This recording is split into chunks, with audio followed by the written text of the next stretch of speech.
चलिए स्टूडेंट, हम लोग क्वेश्चन नंबर 1 को सॉल्व करते हैं। देखिए क्वेश्चन नंबर 1 में क्या कहा जा रहा है, निम्नलिखित में से प्रत्येक समुच्चय युग्म का सम्मिलन ज्ञात कीजिए। तो स्टूडेंट हमें क्या निकालना है, सम्मिलन निकालना है। ठीक है, तो जो हमारा सम्मिलन होता है, सम्मिलन को हम लोग इस चिन्ह से दिखाते हैं, आप लोग चिन्ह समझ लीजिए।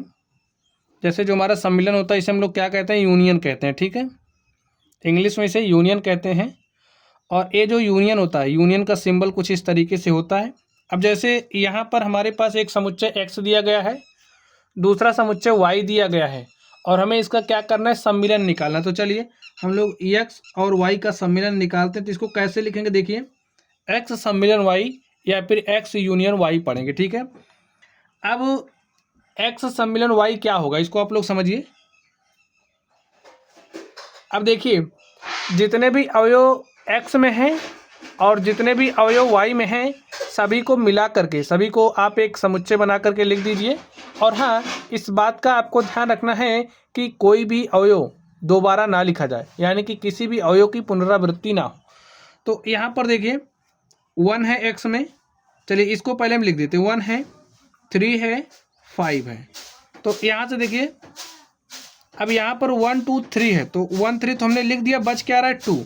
तो यहाँ पर 2 लिख दीजिए।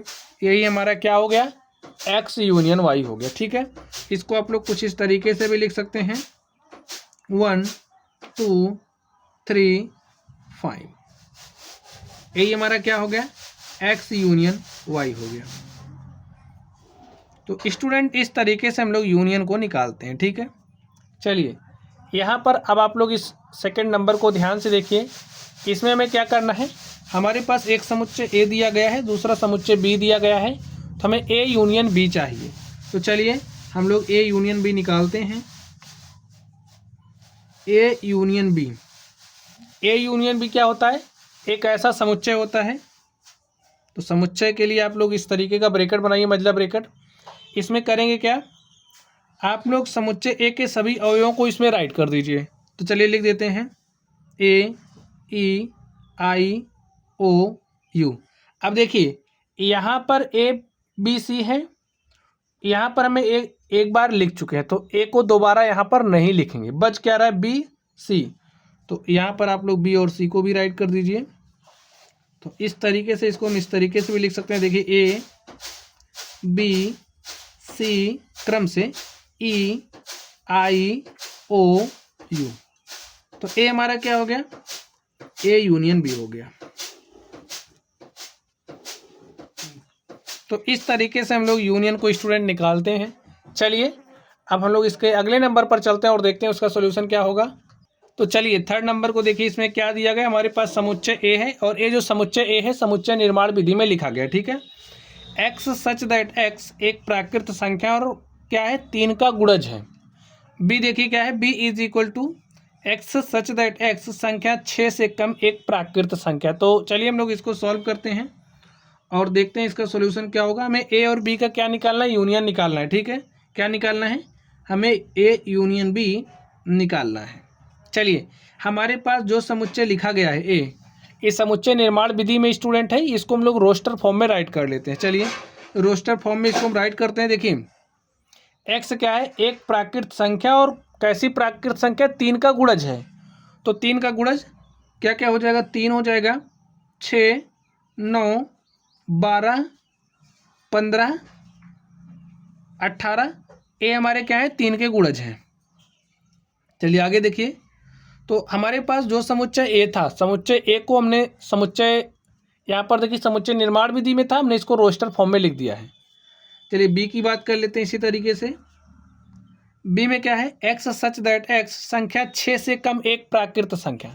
तो 6 से कम प्राकृत संख्या क्या हो जाएगी, देखिए 1 2 3 4 5।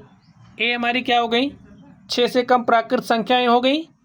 चलिए अब हम लोग इनका यूनियन निकालते हैं। तो देखिए ए यूनियन बी क्या होगा, वह सभी अवयव, देखिए समुच्चय ए में जितने भी अवयव हैं, समुच्चय बी में जितने अवयव हैं, सभी अवयवों को आप लोग इस समुच्चय जो बना रहे हैं उसमें लिख दीजिए। हाँ, किसी भी अवयव की पुनरावृत्ति नहीं होना चाहिए, यानी कि किसी भी अवयव को आप दोबारा नहीं लिखेंगे। चलिए लिख लेते हैं, 1 2 4, अभी 3 को नहीं लिख रहे हैं, 5, ठीक है। 1 2 4 5 हमने इसके अवयवों को लिखा, एक क्रम में लिख दे रहे हैं। तथा 3 का गुणज, भाई 3 के गुणज हैं, आप ऐसे लिखोगे 1 2 4 5, 3 6 9 12 15 18, ऐसे चला जाएगा ना। तो या तो आप लोग इस तरीके से लिख लीजिए या फिर इस तरीके से लिख लीजिए।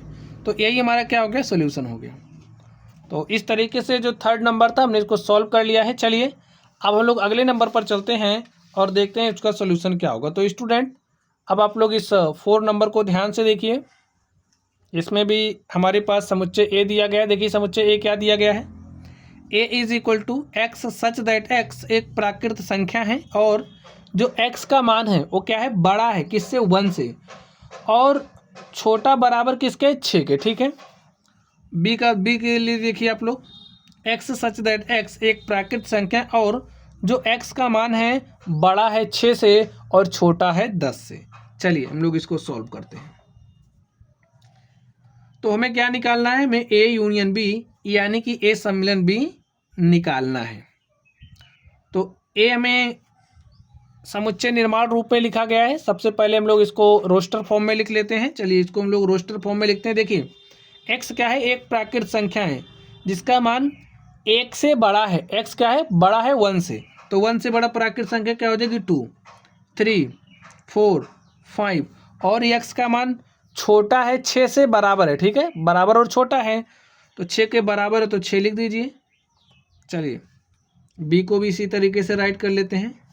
x सच दैट x एक ऐसी प्राकृत संख्या है, x का मान देखिए क्या है, बड़ा है 6 से, 6 से बड़ा, 6 से बड़ा क्या हो जाएगा, 7 8 9, x का मान छोटा है 10 से, तो भाई 9 तक ही होगा। तो हमारे पास समुच्चय A हमने लिखा, समुच्चय B लिखा, रोस्टर फॉर्म में लिख लिया है।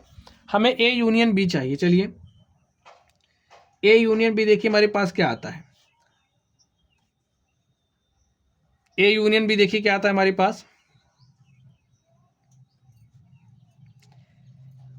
सभी अवयव जो समुच्चय ए में है यहाँ पर राइट करिए, 2 3 4 5 6, और उन सभी अवयवों को जो समुच्चय बी में है राइट कर दीजिए, 7 8 9। देख लीजिए क्या किसी अवयव की पुनरावृत्ति हो रही है, क्या कोई अवयव 2 बार आ रहा है, नहीं आ रहा है, तो यही हमारा क्या हो गया, आंसर हो गया। इस बात का ध्यान रखना है कि किसी अवयव की पुनरावृत्ति ना हो। बाकी जो अवयव समुच्चय ए में होंगे, समुच्चय बी में होंगे, उन सबको एक साथ लिख करके जो हमारा समुच्चय बनता है वही क्या होता है, ए यूनियन बी होता है। चलिए आगे देखिए, ध्यान से देखिए, हमारे पास समुच्चय ए दिया गया है, क्या दिया गया, 1 2 3, और जो हमारा समुच्चय बी है वो क्या है, एक रिक्त समुच्चय, ठीक है। रिक्त समुच्चय को हम लोग इस तरीके से दिखाते हैं या फिर आप लोग फाई से भी लिख सकते हैं, ठीक है, और आप ऐसे लिख सकते हैं।